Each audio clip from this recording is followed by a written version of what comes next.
Disclaimer. I am not a spokesperson for the USPS, nor do I speak on their behalf.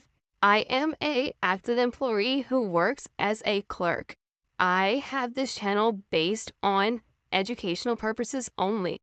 What is up, YouTube? It is your girl Creole Barbie here with USPS Vlog. If it's your first time visiting my channel, welcome. My name is Creole Barbie. What I do here on my channel is I make tons of videos pertaining to USPS. I'm a current USPS employee who works as a clerk at the plant.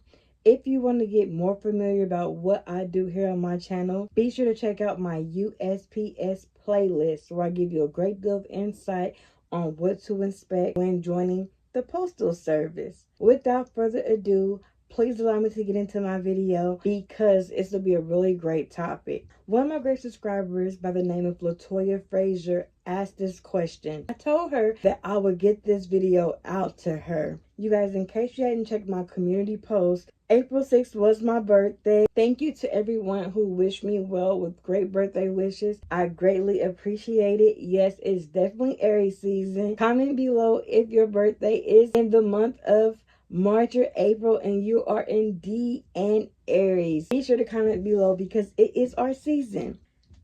Without further ado, please allow me to get into my video. Latoya asked this question. She wanted to know exactly if she should apply for a seasonal position at the USPS because she has no experience in working at the post office whatsoever. But she wanted to know if being a holiday clerk would actually be better than being a PSE clerk as a more permanent position. So I told her I would do this video in hopes that it definitely would help her. Now I'm going to give out some really good information in this video. Stay tuned and let's get into it. So should you apply for a seasonal position at the post office if you have no experience? I would say this. If you want to try to go ahead and get your foot in the door, but you don't know what to expect and you don't want any commitment, then yes, applying for a seasonal position would be ideal because it'll allow you to actually see what type of environment you'll be getting into. It'll also help you gain knowledge of the type of work tasks you could be taking on. Now, keep in mind, when you are in a seasonal position, where you work fluctuate.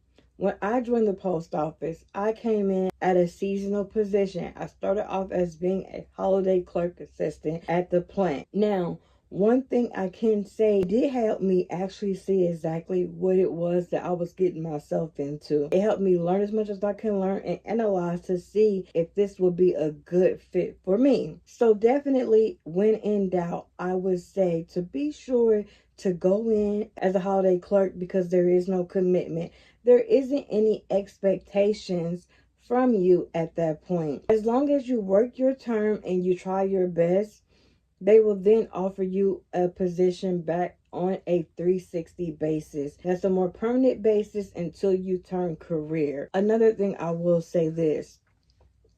You don't really have to have the experience when working at the post office, all right? What I mean by this is that when I joined the post office, I had completely no postal experience. I didn't know anyone who worked for the post office. I just saw an ad on Indeed and it referred me over to the USPS careers website. Keep in mind that they're not looking for if you have the experience or not. Typically what happens is that you are trained.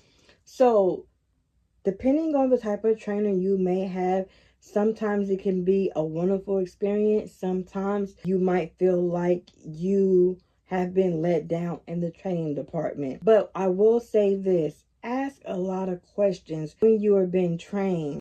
Be honest with the supervisor when you're being trained. Let them know if someone is not training you properly because you have to obtain this information.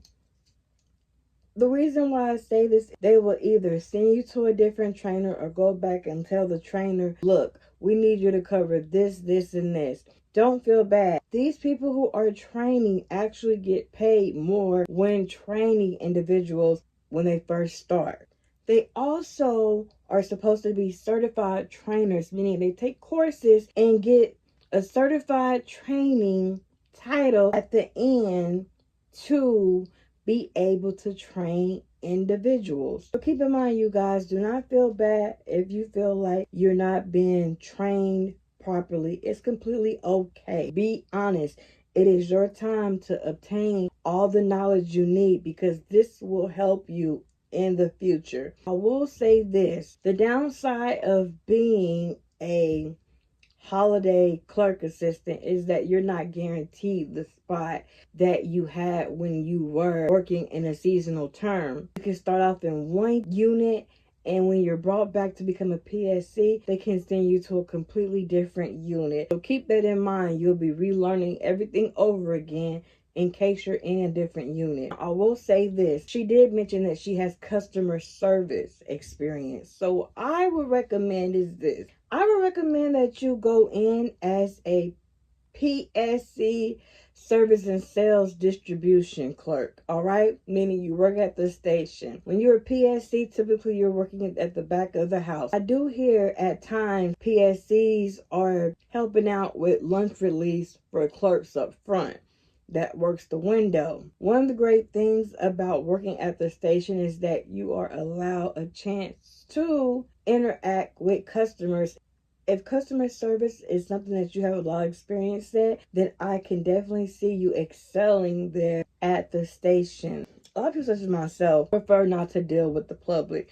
And that's the reason why a lot of us work at the plant. So we don't deal with the general public. However, if you like to interact with the general public and you like to provide the best customer service, problem solving, answering questions, being a great help, and things like that, then I definitely would say go in as a PSE, service and sales distribution clerk. That would definitely be a good outlet for you, and also it'll give you time to learn everything there is to learn at the station, as well as having a smooth transition into being career instead of coming in as a holiday clerk assistant, leaving, seeing if you like it or not, coming back, waiting an extended period of time to be brought back as a 360, then waiting another additional time to be in career when you could have already made career by then. You never know. So this is my honest opinion on how I feel about the situation. You guys comment below and share your thoughts on what you think that is necessary. Thank you for watching my channel. Be sure to subscribe to my channel if you hadn't done so already to stay connected with me with future videos. In the meantime, you guys, I'm out. Thank you for watching. Deuces.